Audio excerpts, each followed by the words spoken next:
In chess, fantasy openings typically refer to openings that are not standard. These openings often deviate from the established norms of piece development. Openings such as Saint-Cyr's Folly, the Polish, the Ware opening, among others. What kind of surprises awaits us at Fantasy Chess Island, where its main attraction is chessboards and chess pieces and chess fantasy variations? Here, Touch, I'll present to you the fantasy variation of the Caro-Kann defense. It's generally underrated and absolutely playable for white. It has surprise value. Most opponents will know 8-10 moves or less. Its practical value is much higher than its objective value. And now that we have just arrived at Fantasy Chess Island, let me introduce you to our main host, Mr. Rourke, and his assistant host, Tattoo. Tattoo, our guests have been waiting a long time for the fantasies.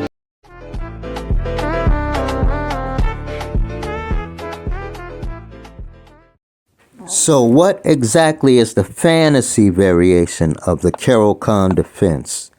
Although the Caro-Kann is a defense for black, the line can only transpose to the fantasy variation if white plays the pawn to f3. For instance, e4, c6, d4, d5, pawn to f3 on move 3. But before getting into the variation of the Caro-Kann defense, the fantasy variation, the question to ask is this variation good for white or is it good for black? Let's ask Mr. Miyagi and see what he says.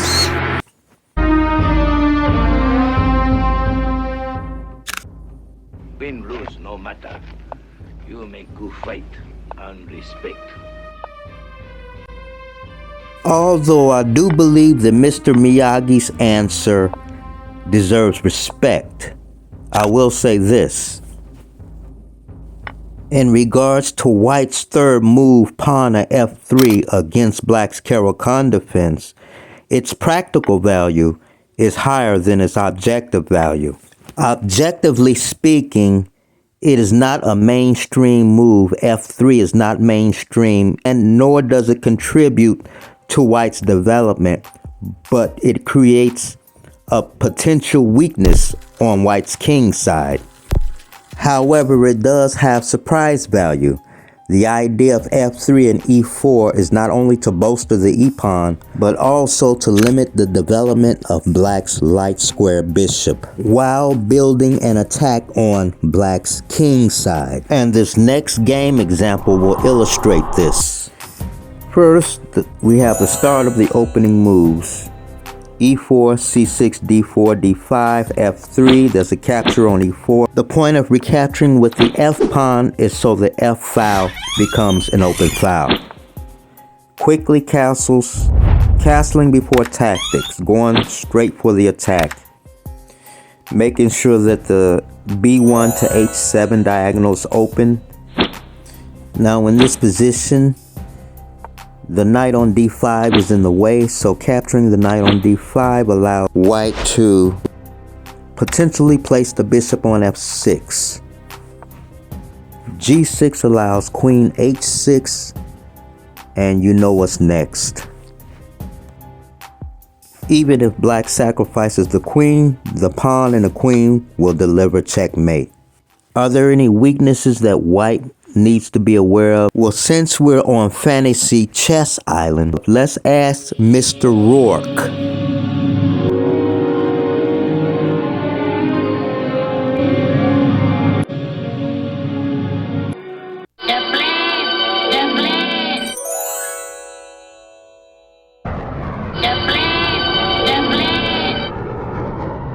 So now let's ask Mr. Rourke our question. Mr. Rourke, are there any dangers that white may face in the fantasy variation of the Caro-Kann defense? 1,000 tiny attacks that people like you or I never experience. 1,000 teeny attacks that people like you or I never experience. So what does this mean? Well, I'm going to decipher Mr. Rourke's answer to the question. Take note of the problems that white face in this variation of the Caro-Kann defense. Although it is tricky and it is an aggressive option for white, it has its downsides. I'm going to make note of the problems as I guide you through this game. It is crucial to remember that the effectiveness of this variation, like any opening, depends on the knowledge and skill of each individual.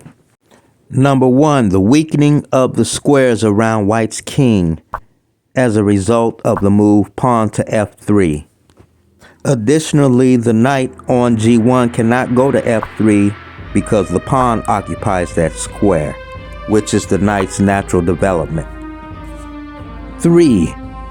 The fantasy variation of the Caro-Kann creates an unusual type of pawn structure. White has to be careful not to create any exploitable weaknesses. Number 4. If black is familiar with this variation, he may choose to play a more positional game, avoiding the more trickier lines. And number 5. Although the Caro-Kann is a solid defense for black, he may find ways to create counterplay, especially if white plays too aggressive. So let's start from the beginning. So here we have e4, c6, d4, d5, followed by pawn to f3 and queen b6. a4, e5, challenging white's pawn center.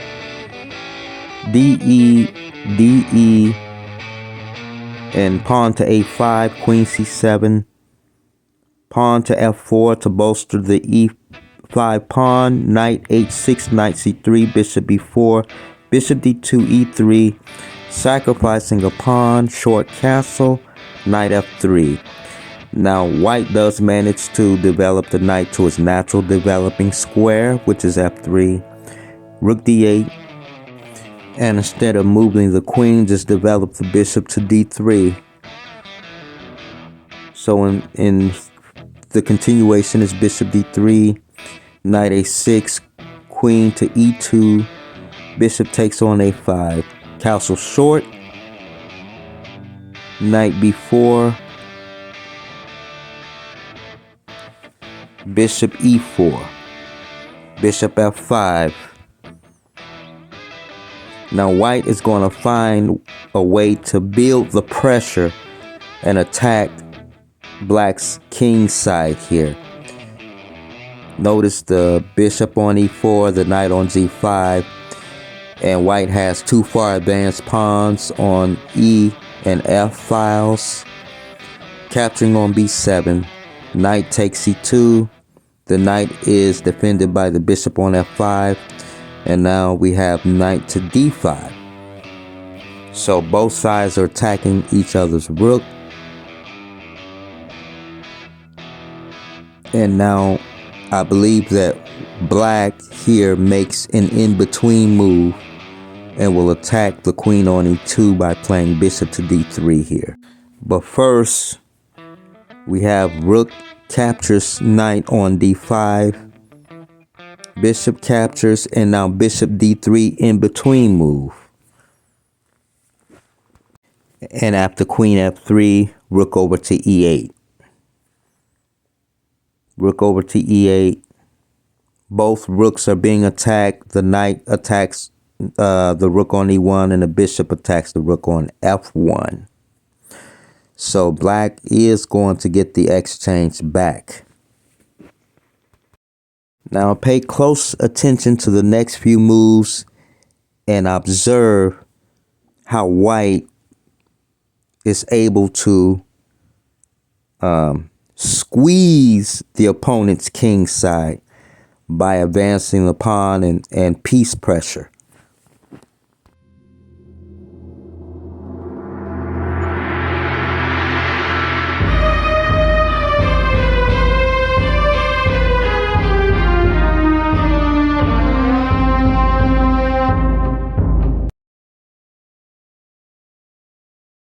Pawn to f5 attacks the queen, and the queen is forced to the back rank due to the queen being on f3.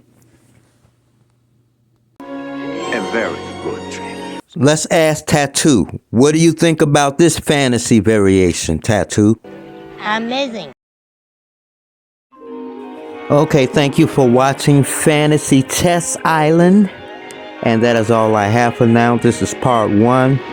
And stay tuned for part 2. Don't forget to like and subscribe.